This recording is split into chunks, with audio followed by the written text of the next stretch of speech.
Le pido que a partir de ese momento me acompañe utilizando la etiqueta numeral Concluparo Col de Colombia. Numeral Concluparo COL de Colombia, ahí está en pantalla. Esa es la etiqueta, sus comentarios, por favor, con esta etiqueta Concluparo Col. A mi cuenta en Twitter, @soyfdelrincón, @soyfdelrincón. En Colombia, sin duda, hay hambre de cambio. Sí, estudiantes, indígenas y miembros de las centrales obreras se manifestaron este miércoles en otra jornada de paro nacional. En todo el país se convocaron 134 concentraciones y 184 marchas, de acuerdo esto con la Policía Nacional. En ciudades como Medellín, Cartagena y Cali se repitieron las manifestaciones de días pasados, mientras el gobierno y el Comité Nacional del Paro siguen sin entenderse. El presidente Iván Duque quiere evitar que las protestas se tornen violentas, como en otros países de la región. Los manifestantes insisten en pedir mejoras económicas y sociales que no llegan. Consideran que son deudas históricas y que este gobierno no los toma en serio. Mi compañero Fernando Ramos está en Bogotá, Colombia, y nos tiene más información. Ponga atención. Miles de colombianos de nuevo en las calles. Marchas, protestas y manifestaciones para reclamar cambios en las políticas sociales y económicas del gobierno. Javier Ruiz, un trabajador de una empresa de productos plásticos, lleva más de 2 semanas protestando en las calles, según dice, para buscar mejores condiciones laborales y una mejor educación para sus 2 hijos. Por los impuestos, por las reformas que van a haber, entonces el pueblo se está manifestando y nos estamos manifestando apoyando a nuestros hijos, a los trabajadores, a todos los que nos afecta este sistema. Reclamos que según algunos analistas pueden ser justos, pero que no son solo responsabilidad, dicen, del actual gobierno. Hoy en Colombia lo que hay es un grupo de personas que están reclamando unas situaciones sociales que no solamente son problema de este gobierno, sino que son deudas históricas con este país. Después del proceso de paz, lo que se busca en Colombia es resolverlas. ¿Qué ha hecho el gobierno? Evitar que las marchas tomen el tono que tomaron en Santiago de Chile, que vinieron de menos a más. Y en ese sentido, el presidente Iván Duque ha aceptado una mesa de diálogo paralela con quienes han convocado las marchas, al tiempo que desarrolla lo que ha llamado la conversación nacional, en la que participan otros sectores sociales y económicos que no hacen parte del paro. Lo que se ha construido lo negamos, entonces ya no es una conversación. Ya es una estigmatización, porque es no estar dispuesto a escuchar ni a entender el ejercicio que se está haciendo colectivamente.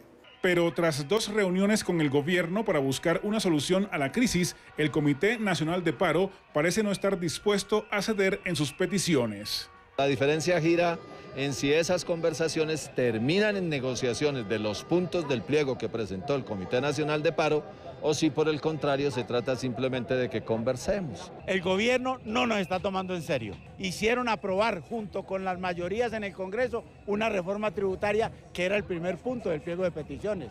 De tal manera que ya entendemos cuál es la respuesta del gobierno. ¡No! Algunos analistas sostienen que tras estos días de paros, de marchas, de manifestaciones, de cacerolazos, ya hay un desgaste evidente, tanto para quienes han convocado estas marchas como para el gobierno colombiano.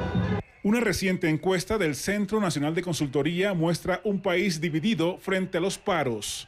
El 71% de los colombianos cree que el paro significa esperanza y la inmensa mayoría de los colombianos relacionan el paro con reformas tributarias, reformas laborales, reformas pensionales y más y mejor educación. Pero también el 60% dice que terminen ya el paro.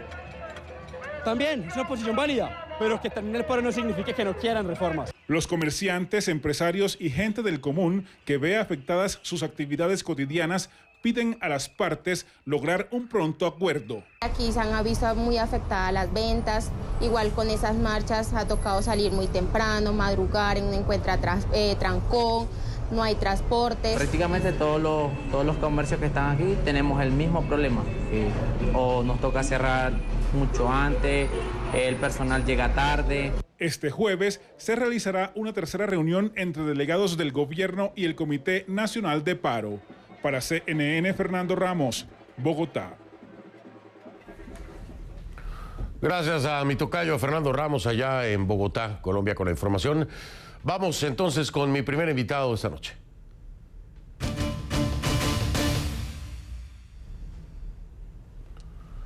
Le doy la bienvenida a Carlos Enrique Rivas. Él es secretario de Asuntos Jurídicos y Laborales de la Federación de Educadores de Colombia, la FECODE, desde Bogotá. Bienvenido, señor Carlos. Gracias por estar aquí. Buenas noches. Fernando, muy buenas noches. Muchas gracias por la invitación. Al contrario, gracias a usted. Señor Carlos Enrique Rivas, déjeme preguntarle, escuché esta declaración, me llama mucho la atención. Quiero saber si ese es el sentir general de los que integran la Comisión del Paro, que no los están tomando en serio, que el gobierno del presidente Iván Duque no los está tomando en serio. Ese sentir común, así se sienten hasta este momento después de las reuniones, sienten que no están siendo tomados en serio. Absolutamente cierto.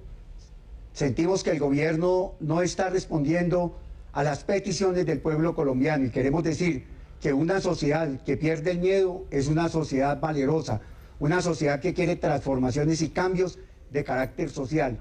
El Comité Nacional de Paro le ha planteado al gobierno 13 puntos fundamentales y el gobierno nacional no ha dado ninguna respuesta clara. No queremos más conversaciones, queremos negociación y desde luego que aquí hay un sentimiento claro de la sociedad, de los jóvenes, de las nuevas sociedades, de las nuevas comunidades, de los estudiantes, de los padres de familia, de los comerciantes, de los intelectuales, de los académicos, de toda la sociedad que hemos salido desde luego a exigirle al gobierno nacional que se siente a discutir, que se siente a transformar y que se siente a cumplir con un pliego de peticiones que hemos presentado los trabajadores de Colombia y fundamentalmente la sociedad colombiana. Señor Carlos Enrique Rivas, a ver, la puerta se abre para conversar y por el otro lado, y me lo han dejado claro desde el principio, lo que ustedes buscan es una negociación concreta de los 13 puntos.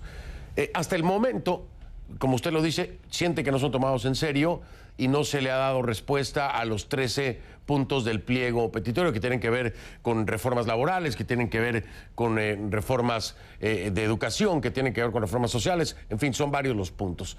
Pero quiero preguntarle, hay una proyección que a mí me parece muy extraña de llevar hasta marzo del año que entra las conversaciones, es decir, como si se vislumbrara que todo este tiempo habrá que seguir hablando.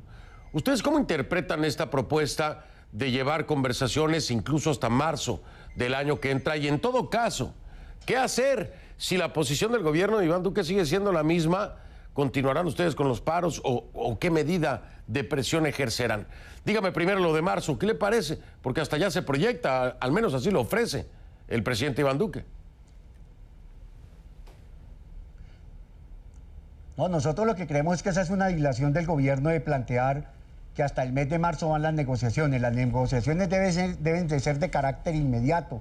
Y si el gobierno no atiende a las negociaciones, desde luego que vamos a seguir con los paros, con las movilizaciones, con la lucha, con la movilización social como un hecho fundamental, como un hecho que demuestra que vamos a levantar las banderas por la vida, por la paz, por la democracia, por la justicia social, por el derecho al empleo, contra el holding, o sea, contra el decreto 2111, que lo que hace es que va a privatizar los capitales de carácter nacional, pero también nos oponemos a lo que tiene que ver con la reforma laboral, con la reforma pensional, con la reforma educativa, que es una reforma de carácter regresivo, y a los acuerdos que se han pactado con los estudiantes y con los educadores y con el resto de sociedad, donde el gobierno ha incumplido. No vamos a aceptar que el gobierno nos plantee que definitivamente la negociación va a ir hasta el mes de marzo. En el día de mañana, el Comité Nacional de Paro lo que va a esperar es que los dos mediadores nos entreguen un cronograma, una metodología y desde luego la posibilidad de iniciar la negociación